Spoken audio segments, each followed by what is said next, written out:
In a series of recent statements, U.S. President Donald Trump has expressed optimism about the potential for improved relations with China, highlighting a desire for fairness in trade negotiations.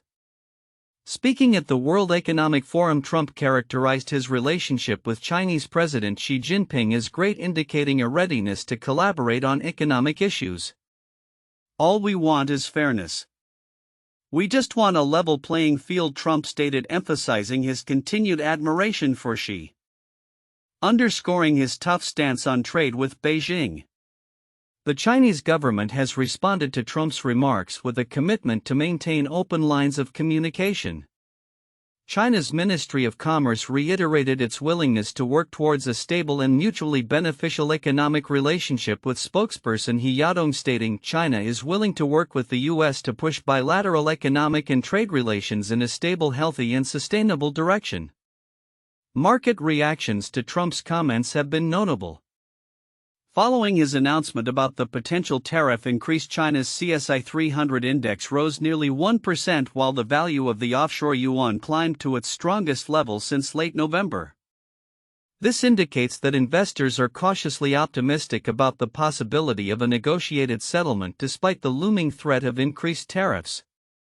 The backdrop to these developments includes ongoing discussions between the two countries concerning various issues, including the social media app TikTok and the trade deficit.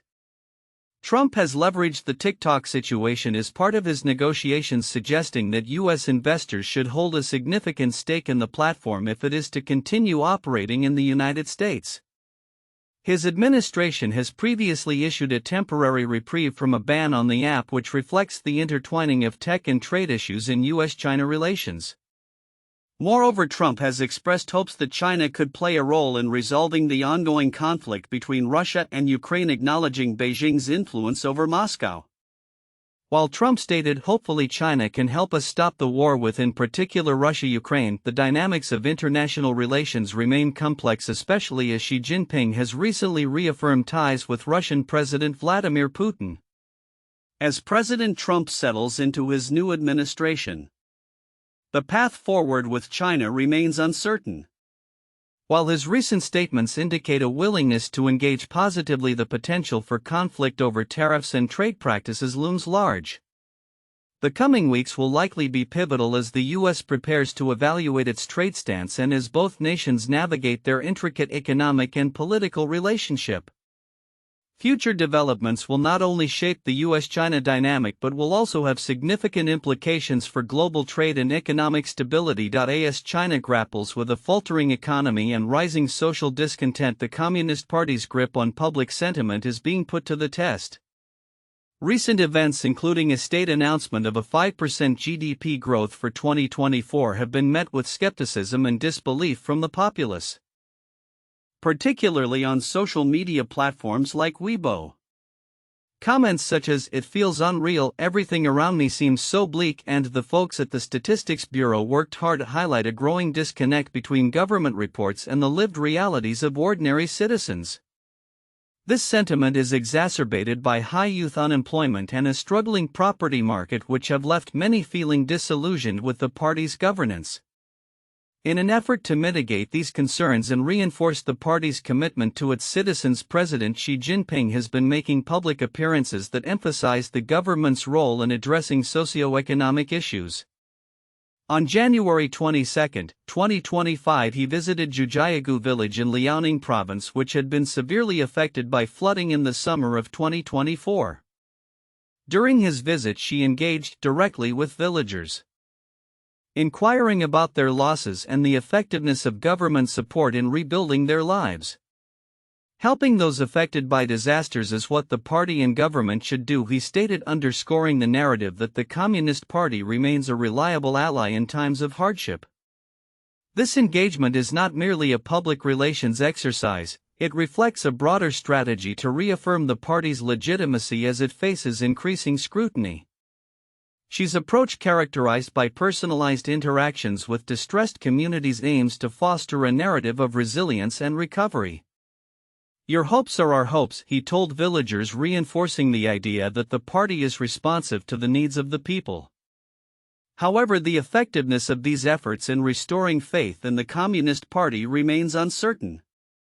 Analysts argue that despite Xi's attempts to project an image of support, the underlying economic challenges may undermine these initiatives. For instance, the ongoing slump in the real estate sector and soaring youth unemployment are tangible issues that cannot be easily addressed through rhetoric alone. The skepticism surrounding the official GDP figures reflects a broader sense of disillusionment, particularly among younger generations who feel disconnected from the party's promises of prosperity and stability. Moreover, as the Spring Festival approaches, China's most significant holiday, typically a time for family reunions, there is an acute awareness of the struggles many families continue to face. Xi's visits to flood-affected areas and his emphasis on restoration efforts are strategic moves aimed at bolstering public morale during this critical period. Yet the juxtaposition of state narratives against the stark realities on the ground raises questions about the long-term sustainability of the party's legitimacy. In a geopolitical context, the challenges faced by the Communist Party are further complicated by evolving international dynamics, particularly regarding relationships with other global powers. As Xi navigates these complexities, including deepening ties with countries like Russia, the internal pressures within China may require an increasingly delicate balancing act. In conclusion, while President Xi Jinping's efforts to connect with ordinary citizens through direct engagement may serve to temporarily alleviate public dissatisfaction, the persistent economic challenges and rising youth discontent present a formidable obstacle. The party's ability to maintain its popularity will hinge on its effectiveness in delivering tangible improvements to the lives of its citizens. As the year unfolds, it remains to be seen how these dynamics will evolve and whether the Communist Party can adapt to meet the expectations of a changing populace. In a surprising twist in U.S.-China relations, President Donald Trump has expressed an optimistic outlook on his rapport with Chinese President Xi Jinping, claiming he has always had a great relationship with him. This statement came during a virtual interview at the World Economic Forum, where Trump emphasized his desire for a level playing field in trade between the two economic giants. "I like President Xi very much. I've always liked him," he stated, indicating a willingness to foster cooperation despite ongoing tensions over trade policies. However, beneath this amiable surface lies a complex web of economic negotiations. Just days before his remarks, Trump hinted at potential increases in tariffs on Chinese goods, proposing a 10% duty that could take effect as soon as February 1. This move aligns with his broader strategy to address what he perceives as unfair trade practices that have led to a substantial U.S. trade deficit with China, which stood at over $270 billion from January to November 2024. In his campaign, Trump had even suggested tariffs could rise as high as 60% on Chinese imports. China's response to Trump's overtures has been cautiously optimistic. The Ministry of Commerce reiterated its commitment to ongoing communication with U.S. authorities on economic matters, reflecting a desire for stability in bilateral relations. Spokesperson He Yadong stated that China is eager to work towards a stable, healthy, and sustainable direction in trade, emphasizing the need for mutual respect and win-win cooperation. The dialogue between the two nations has also touched on broader geopolitical issues. In a phone call last week, Trump and Xi discussed various topics, including trade, the social media application TikTok, and the ongoing Russia-Ukraine conflict. Trump has suggested that China could play a significant role in mediating the situation in Ukraine, recognizing its influence over Russia. While Trump has publicly downplayed his enthusiasm for imposing tariffs, insisting he would rather not use them, he acknowledges their potential leverage over China. "They don't want them, and I'd rather not have to use it. It's tremendous power over China," he remarked during an interview with Fox News. This delicate balance of power raises questions about how both countries will navigate their economic and diplomatic strategies moving forward. The fluctuating nature of U.S.-China relations is also reflected in market responses. Following Trump's remarks, China's blue-chip CSI 300 index rose nearly 1% and the offshore yuan strengthened against the US dollar. These market movements suggest that investors are optimistic about potential easing of tensions, at least in the short term, as the landscape continues to evolve. The implications of Trump's presidency on U.S.-China relations will likely unfold in the coming months. With both leaders expressing a desire for dialogue and cooperation, the world watches closely to see if this newfound optimism can translate into concrete actions that benefit both nations and stabilize global trade dynamics. The complexities of their relationship, however, suggest that challenges will remain, particularly as issues like tariffs, trade deficits, and geopolitical tensions persist. In a striking shift in tone, former President Donald Trump has softened his rhetoric on China, a move that could signal a new chapter in U.S.-China relations. During his address at the World Economic Forum in Davos, Switzerland, Trump expressed a desire to work collaboratively with Chinese President Xi Jinping to help end the ongoing conflict in Ukraine. This pivot comes after years of heightened tensions and aggressive trade policies aimed at Beijing. Trump's comments at Davos were not just about international diplomacy, they also reflected a broader agenda aimed at recalibrating America's global economic strategy. He urged NATO allies to increase their defense spending to 5% of GDP and criticized Canadian trade practices, indicating a commitment to an America First policy that prioritizes U.S. interests. Our message to every business in the world is very simple: come make your product in America and we will give you among the lowest taxes of any nation on earth, he declared. In addition to his economic focus, Trump reiterated his stance on the importance of energy independence, vowing to secure energy supplies for Europe amid the ongoing crisis. He also emphasized the U.S. commitment to dominate in artificial intelligence, announcing a $500 billion investment plan aimed at bolstering the country's technological infrastructure. While Trump has historically taken a hardline stance against China, characterized by tariffs and criticism of its trade practices, his new approach appears to be more conciliatory. He described his relationship with Xi as very good, highlighting the need for a fair trade relationship that addresses the significant trade deficits the U.S. faces with China. It's just an unfair relationship, and we have to make it fair, Trump stated. This softening of rhetoric is particularly notable given the backdrop of military tensions in the Indo-Pacific region. Recent analyses reveal that China is increasingly focused on the capabilities to target U.S. Navy aircraft carriers, viewing them as symbols of American military dominance. The potential for conflict over Taiwan or the South China Sea remains high, with Chinese military officials reportedly convinced that sinking a U.S. carrier could shift the strategic balance in their favor. Analysts warn that such a strike could provoke an unprecedented escalation, leading to catastrophic consequences. As one defense expert noted, the stakes are high. Losing a carrier could spark unrestricted warfare or drive America to negotiate reshaping the Indo-Pacific balance of power. This scenario underscores the delicate nature of U.S.-China relations, where economic interests must be balanced against military posturing. In the wake of Trump's newly stated intentions, there is speculation about how his administration will navigate these complex dynamics.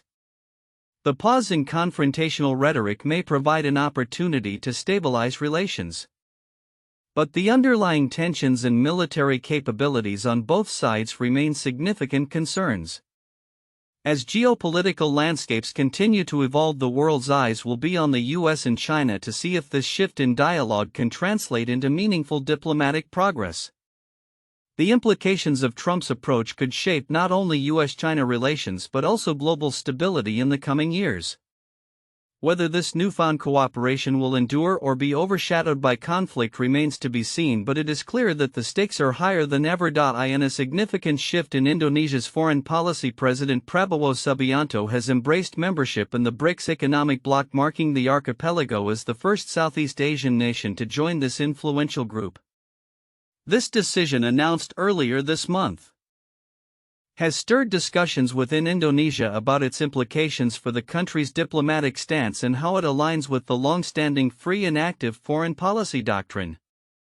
Historically, Indonesia has positioned itself as a middle power, actively engaging in global issues and participating in high-level forums like the G20. This approach is rooted in the free and active doctrine, which highlights the importance of balancing relationships without aligning too closely with any single power.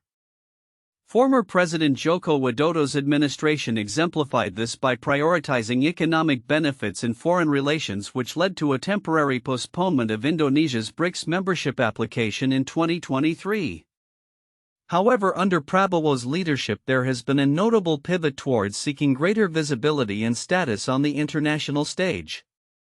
Prabowo's expedited application to BRICS shortly after his inauguration reflects a departure from his predecessor's pragmatic approach. As part of his strategy, Prabowo's foreign minister attended the BRICS summit in Kazan, Russia, to formalize Indonesia's application. This eagerness for participation in elite circles is indicative of Prabowo's status-seeking behavior, which aims to elevate Indonesia's global standing through increased visibility rather than immediate material gains.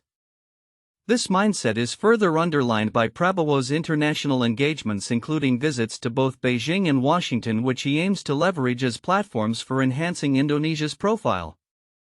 His interactions with global leaders, including a controversial agreement with Xi Jinping and a phone call with U.S. President Donald Trump, serve to underscore his strategy of fostering Indonesia's image as an equal player among global powers, even if the tangible benefits of such relationships remain unclear.